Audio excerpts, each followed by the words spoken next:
Bonjour et bienvenue dans une nouvelle émission de Chroniques européennes, l'émission de radio consacrée à l'actualité européenne, enregistrée ici au Parlement à Bruxelles. Alors nous allons aujourd'hui évoquer un combat, le vieux combat entre les agriculteurs et la grande distribution, un vieux combat. Donc une nouvelle manche vient peut-être de se jouer avec le vote mi-mars au Parlement ici et à une écrasante majorité de 589 voix, 72 contre, 9 abstentions, sur un texte visant à garantir aux agriculteurs et aux PME plus d'équité et de justice au sein du secteur de l'agroalimentaire. Alors le Parlement a par ce texte voulu donner quelques armes au monde agricole face à une grande distribution qui se permet souvent tout ou presque, consciente qu'elle est de l'avantage que lui donne un rapport de force très déséquilibré. Alors pour parler de ce sujet et de ce vote récent au Parlement sur cette directive adoptée sur ce sujet, j'ai le plaisir de recevoir Madame Karine Gloanec-Morin. Bonjour et merci d'avoir accepté notre invitation. Vous êtes eurodéputée française, membre du groupe socialiste. Vous êtes une jeune eurodéputée car votre mandat a commencé en juin dernier, il y a un an, suite à la démission de Jean-Paul Denanot. Avant cela, vous aviez été notamment vice-présidente du Conseil régional du Centre Val-de-Loire. Alors vous êtes active au Parlement européen, notamment sur les questions agricoles qui nous intéressent aujourd'hui. Vous êtes d'ailleurs membre de la commission agriculture. Alors votre collègue, Madame l'eurodéputée Éric Andrieu, a parlé de pratiques de barbouze pour qualifier l'attitude de la grande distribution face aux agriculteurs. Est-ce que ce terme, il est réellement approprié selon vous ?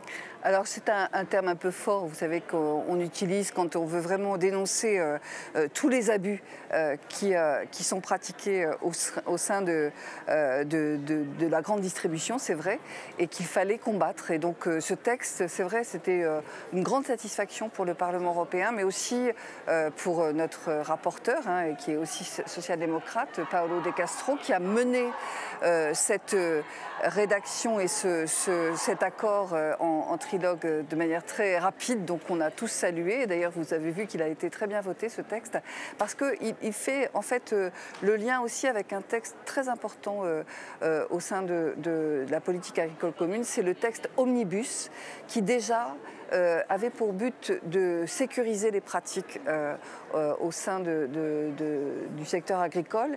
Et celui-ci, eh bien, il lutte vraiment contre les pratiques déloyales, contre tous les abus qui se sont mis en place au fur et à mesure dans la grosse distribution, et notamment vis-à-vis des petits agriculteurs. Alors on va parler de ce qu'il y a dans ce texte, mais avant le vote de ce texte, il y a eu un rapport, il y a eu des enquêtes parlementaires. Est-ce que vous pouvez nous dire, pour les citoyens qui n'ont pas forcément conscience de ce que c'est ces abus, quels sont quelques exemples de pratiques que vous avez pu observer et que vous vouliez dénoncer et contre lesquelles vous vouliez lutter? Mais bien sûr, c'est par exemple l'obligation maintenant qu'il y aura de la grande distribution,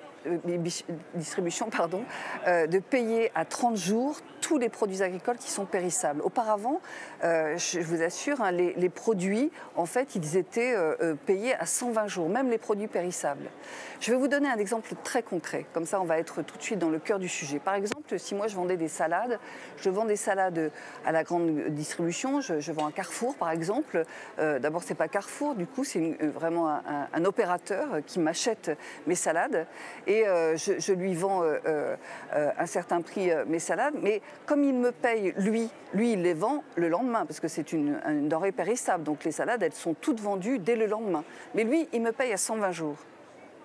Vous avez tout de suite compris que pendant cette période, la grande distribution, elle se fait un capital qui fructifie. Mais pourtant, ce sont les petits agriculteurs qui sont les plus pénalisés. Donc il fallait vraiment, notamment pour ça, lutter contre ces abus. Mais il n'y a pas que ce genre de pratique. Vous savez, on pouvait trouver aussi des annulations unilatérales d'une commande d'un produit périssable aussi, moins de 30 jours à compter de la date de livraison. Donc c'est terrible. On pouvait trouver des modifications aussi et rétroactives de l'accord de fourniture imposé par le client en ce qui concerne par exemple la fréquence, le lieu, le calendrier, les volumes, les normes de qualité, les méthodes de livraison. Et donc toute une série comme ça, le refus par exemple d'un acheteur, donc de la grande distribution, de confirmer par écrit les termes d'un accord de fourniture passé avec le vendeur. Ça, c'était tout à fait logique. Maintenant, toute cette série, il y en a 16, il y a une liste noire qui est produite, il y a 16 recommandations, 16 interdictions même on peut dire maintenant, qui vont permettre aux petits agriculteurs, vous savez que quand même la moyenne du salaire dans l'agriculture est aujourd'hui de moins de 350 € par mois, donc il y a vraiment dans ce secteur... En France ou dans l'Europe? Alors, on le dit, moi je le dis au niveau européen, c'est indiqué parfois au niveau français, je crois qu'on n'est pas tout à fait dans ces normes-là, mais au niveau européen, oui, parce qu'il y a une agriculture très pauvre au niveau européen, mais aussi l'agriculture française, elle est très atteinte. Et la situation que vous dénoncez, on la retrouve dans toute l'Europe avec cette mainmise de la grande distribution? Oui, on la retrouve dans toute l'Europe et c'est vraiment très utile ce texte parce qu'en plus, quand on contractualise hors Union européenne, ça va aussi être valide.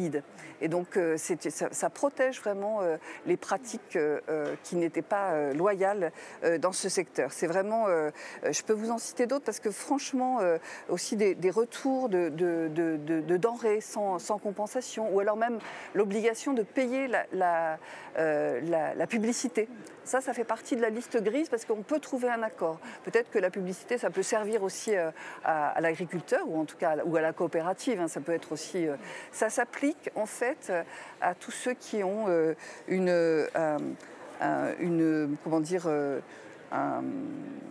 un chiffre d'affaires qui est maximal de 350 millions d'euros. Donc ça s'applique vraiment à la petite entreprise agricole. Alors justement, la petite entreprise agricole, j'ai vu en préparant l'émission que les agriculteurs européens touchent en moyenne moins d'un quart de la part de la valeur du produit agricole. À quoi il faudrait arriver comme pourcentage ou comme ratio selon vous? D'abord, il faudrait qu'on puisse parler du prix.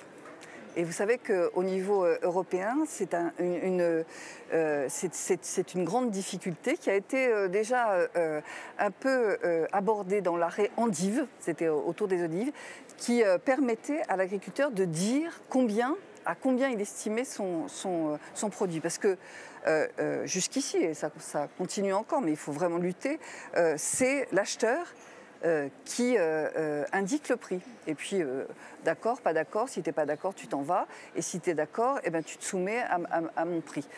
Aujourd'hui, grâce à cet arrêt endive, ça a progressé et l'agriculteur, il a le droit quand même d'indiquer le prix de son produit. C'est quand même, vous savez, on arrive de loin quand même là. Mais alors le rapport entre la grande distribution et les agriculteurs est tellement déséquilibré. On parle souvent, certains de vos collègues qui évoquent David contre Goliath. Oui, c'est ce qu'on dit, David contre le Goliath. On le dit fréquemment parce que c'est vrai qu'il y a un grand déséquilibre entre la possibilité, les juridictions qui accompagnent la protection qui accompagne l'agriculteur. Mais là, c'est un texte, vraiment, c'est pour ça que franchement, il a été très bien voté, mais aussi nous étions très fiers de le porter. Parce que c'est un texte vraiment qui va faire date dans les pratiques commerciales déloyales, qui va permettre au sein de la chaîne d'approvisionnement alimentaire de réguler, d'avoir des relations interentreprises qui soient différentes. Et ça met l'agriculteur ou la coopérative, enfin en tout cas ceux qui sont des fournisseurs de la grande alimentation, dans un autre rapport. C'est vrai que franchement, ce rapport, c'est une des grandes fiertés avec le rapport Omnibus aussi, c'est vrai, de ce mandat qui a permis vraiment de réguler et d'encadrer des pratiques.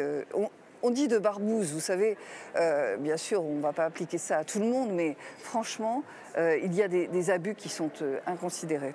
Et justement, dans ces abus inconsidérés, tout à l'heure, vous parliez de Carrefour. Est-ce qu'il y a des mauvais et des moins mauvais élèves? Alors, oui, il y a des mauvais et des moins mauvais, c'est vrai. Mais moi, je ne vais pas les nommer aujourd'hui, mais c'est vrai qu'on ne peut pas mettre tout le monde sous la même enseigne. Il y a une partie de la grosse distribution qui est beaucoup plus respectueuse que d'autres. Et donc voilà, il faut les connaître. Alors là, on n'a pas fait la liste noire de la grande distribution, on a juste fait la liste noire des pratiques déloyales. Mais en fait, ça peut faciliter aussi la manière dont on va repérer maintenant, puisque il y a cette directive qui n'est pas un règlement, qui est une directive. Donc il faut, vous savez que les directives, il faut qu'elles soient transposées dans le droit de chaque État. Donc j'espère que l'État français va s'en saisir au plus haut niveau C'est-à-dire qu'on va retrouver vraiment tout le texte dans la directive transposée en France. Et puis, bon, ça met un peu de temps. Du coup, ça veut dire que ça ne va pas s'appliquer avant 24 mois, avec en plus peut-être 6 mois de mise en conformité. Mais franchement, c'est un grand pas, vraiment. Et après, il faudra, alors vous dites, c'est pas encore, effectivement, il faut que ça rentre dans la législation nationale et il faudra le faire respecter. Oui. Quelles sanctions ?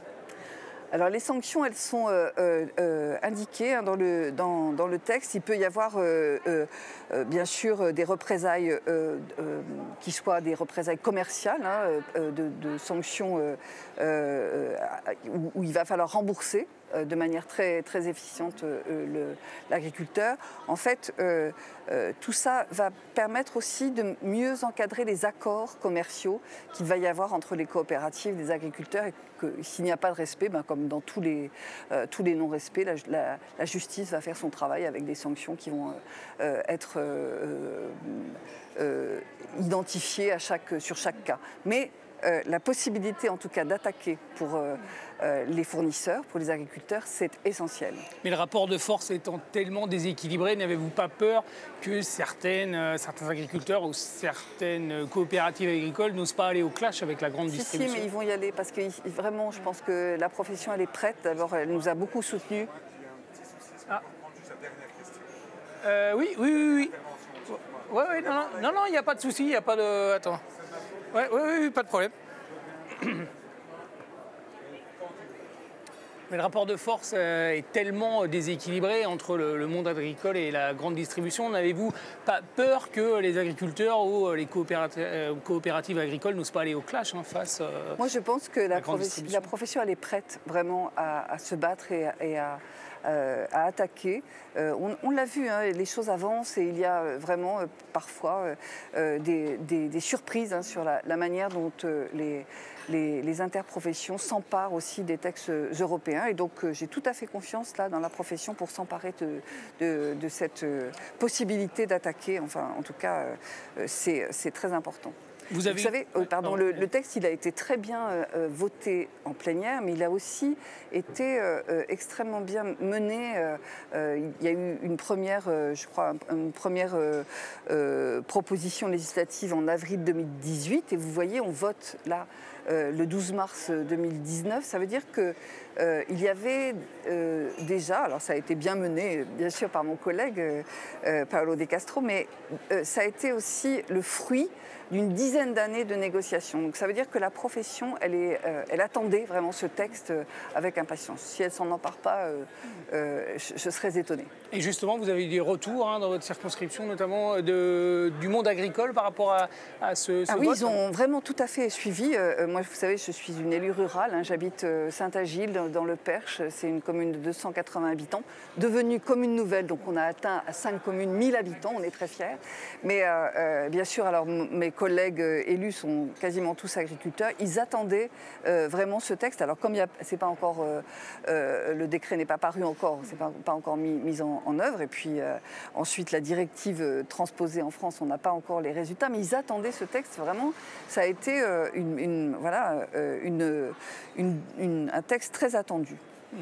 Est-ce que des solutions ne seraient pas aussi, par exemple, de mettre des médiateurs entre la grande distribution et le secteur ? Mais il existe déjà dans certains départements des gens qui essayent d'être dans la conciliation aussi entre les agriculteurs et la grande distribution. Et vous voyez bien que bien souvent, on n'avance pas. Souvent, on arrive sur un certain type de produit, sur le lait, quand les départements ou les régions identifient aussi, vous le voyez dans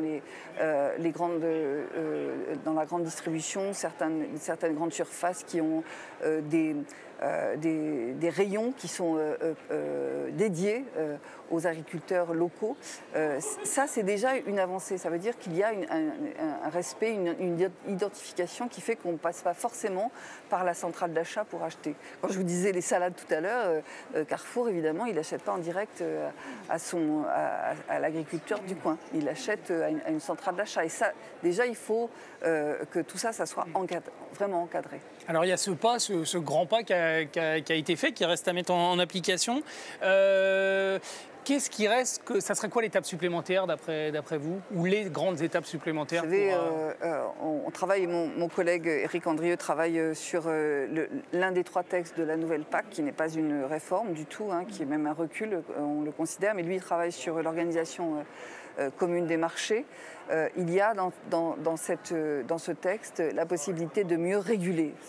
La PAC, elle a besoin de régulation pour que déjà on identifie le prix des produits, que les agriculteurs puissent vendre leurs produits au tarif et avec l'implication du coût de leur travail aussi pour que ça soit rémunéré. Donc l'étape suivante qu'on attend tous, c'est que les agriculteurs puissent vivre de leurs produits et de manière mieux encadrée.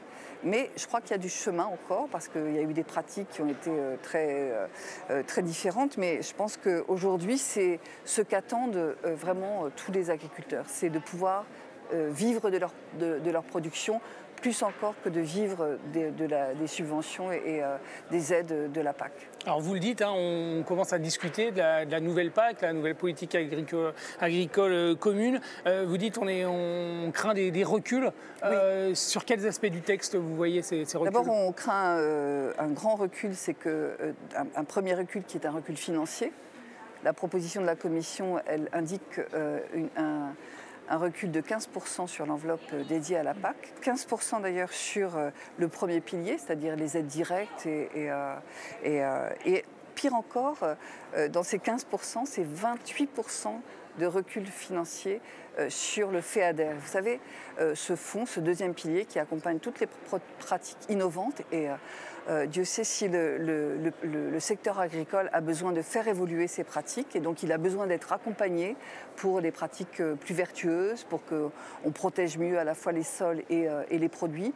Et donc ça c'est vraiment un besoin immense. Et puis ce deuxième pilier, il est dédié aussi au développement rural. Moi je suis très, très attachée à ce qu'on ne considère pas que les territoires ruraux n'ont besoin que d'un accompagnement du secteur rural, agricole. Il le faut, bien sûr, c'est d'abord les agriculteurs, mais il faut aussi que les territoires ruraux puissent continuer à investir dans les services publics, à investir dans le tourisme, à investir... Et ça, ce deuxième pilier, il sert à ça, vous savez, avec le fonds Leader et puis avec un certain nombre de mesures. Eh bien, là, c'est un recul financier qui est expliqué par la Commission, dû au Brexit, dû à de nouvelles politiques. Bon, ils disent on ne peut pas faire autrement. Moi, je crois qu'on peut faire autrement, qu'il y a d'autres continents qui ont compris que l'agriculture d'aujourd'hui, elle doit être aidée, financée de manière plus importante. Les États-Unis, la Russie, la Chine. Donc, on doit quand même se poser une question là vraiment très importante. Et puis, il y a aussi un recul parce que le deuxième texte, il y a 3 textes qui constituent la proposition de la Commission. Il y a un texte qui gère toute la transversalité, hein, tout ce qui est horizontal dans l'organisation de la PAC. Le texte de mon collègue Éric Andrieux sur l'organisation commune des marchés. Et puis il y a un 3e texte qui doit gérer une nouvelle proposition de la PAC qui demande aux États de prendre la responsabilité de refaire leur petite PAC nationale. Ça s'appelle les plans stratégiques nationaux. C'est-à-dire que la Commission, elle dit « Oh mais après tout, vous demandez plus d'argent, nous on ne peut pas, parce qu'on n'a pas assez de finances. Et puis vous demandez plus de subsidiarité, donc que ce soit plus près de vous. Eh bien, d'accord, on vous donne la responsabilité de choisir vos critères, alors à partir de critères qui sont déterminés par la Commission, et puis vous faites votre propre PAC. » Et franchement, pour une politique qui est la mieux intégrée de l'Union européenne, qui est celle qui a permis de nourrir tous les citoyens européens depuis la guerre, qui a permis aussi d'avancer et de faire en sorte que quand même le grenier de l'Europe soit à la hauteur et puisse produire, c'est vraiment une grande inquiétude et pour le secteur agricole et aussi pour un grand nombre de politiques dont je fais partie. On peut parler d'une certaine manière, d'une certaine forme de détricotage, hein, d'après vous? Absolument, c'est du détricotage et ça peut aller très loin, franchement, parce qu'il peut y avoir des États qui ignorent complètement l'évolution vers les pratiques de l'agroécologie. qui peuvent vraiment freiner l'avancée de la bioagriculture. En fait, il y a vraiment de grands dangers, alors que vous voyez bien que le grand sujet actuel, c'est le changement climatique et qu'il faut vraiment accompagner ce secteur de manière communautaire, de manière collective, pour qu'on arrive. On ne va pas réagir au changement climatique en ayant chacun sa formule magique. Je crois que c'est vraiment tous ensemble qu'on doit réfléchir et donc cette proposition de la Commission, elle fait vraiment beaucoup débat, je vous assure. Pour nous, c'est un dilemme parce que nous allons arriver à la fin de ce mandat et les débats sont tellement complexes et tellement difficiles et les positions sont tellement diverses entre nous qu'on ne va pas arriver à mener ce texte en plénière. Ça veut dire que nous allons laisser un texte inachevé au prochain Parlement européen, celui qui sera élu après le 26 mai, et dont nous ne connaissons pas la configuration. Donc c'est une inquiétude et puis c'est un message difficile à passer à un secteur que nous accompagnons depuis tant d'années. Alors un dernier mot, une dernière question si vous voulez bien. On est en pleine période qui devient très aiguë de Brexit. Alors vous avez dit que ça pourrait avoir des conséquences évidemment sur l'évolution de la PAC, mais qu'est-ce que ça peut avoir comme conséquences plus larges que vous craignez sur le monde agricole de l'Union européenne ?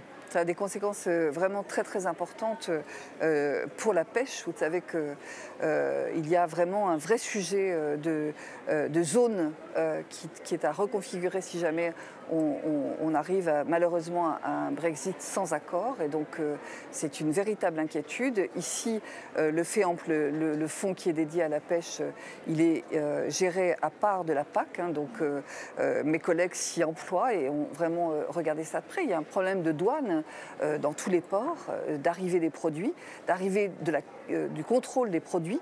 La Commission européenne nous disait l'autre jour qu'en fait, elle laisserait dans une période de 6 à 9 mois en fait, un contrôle assez souple pour que les choses puissent se mettre en place, parce qu'il va vraiment falloir qu'il y ait un contrôle très strict des produits qui arrivent du Royaume-Uni, qui ne sera plus soumis du tout aux mêmes contraintes que le reste de l'Union européenne, notamment sur la sécurité sanitaire, mais aussi sur la qualité des produits. Et donc ça, c'est une véritable inquiétude. Et puis je dois vous dire que, d'ailleurs, c'est sans doute le sujet qui a fabriquer l'échec de ce Brexit, c'est les agriculteurs irlandais qui vont devoir s'organiser complètement différemment.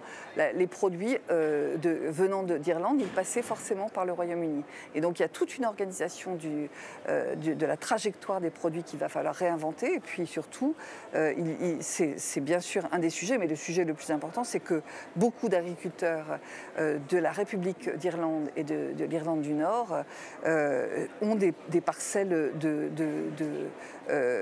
agricoles qui sont à la fois sur les deux parties, et que si on doit remettre une frontière, c'est dramatique pour un grand nombre d'agriculteurs. Moi, je suis allée en Irlande, les rencontrer, et franchement, il y a une véritable inquiétude sur ce sujet. Donc, comme on ne connaît pas la fin de l'histoire, on ne peut pas prévoir ce qui va se passer, mais franchement, c'est la démonstration par A plus B que sortir de l'Union européenne, c'est complexe, ça a des conséquences vraiment dramatiques. La preuve, c'est que les Anglais ne savent plus où donner de la tête, ils ne savent plus quelle décision prendre, en fait. C'est ce que ça donne. C'est vraiment, ils peuvent se moquer d'eux-mêmes avec beaucoup d'humour, mais en fait, ça a un impact aussi sur l'Union européenne, puisque nous tous, nous allons être impactés financièrement, d'une part, c'est vrai, par la sortie du Royaume-Uni, mais aussi par des conséquences là, très directes de circulation des produits. Eh bien, merci d'être venu sur ces bonnes et moins bonnes nouvelles en provenance du monde agricole. Madame l'eurodéputée Karine Gloanec-Morin, vous pourrez retrouver cette émission sur le site de radio.fr. Merci de votre écoute et à très bientôt pour de nouvelles de votre invitation aussi. Chroniques européennes. Merci beaucoup. Merci, au revoir.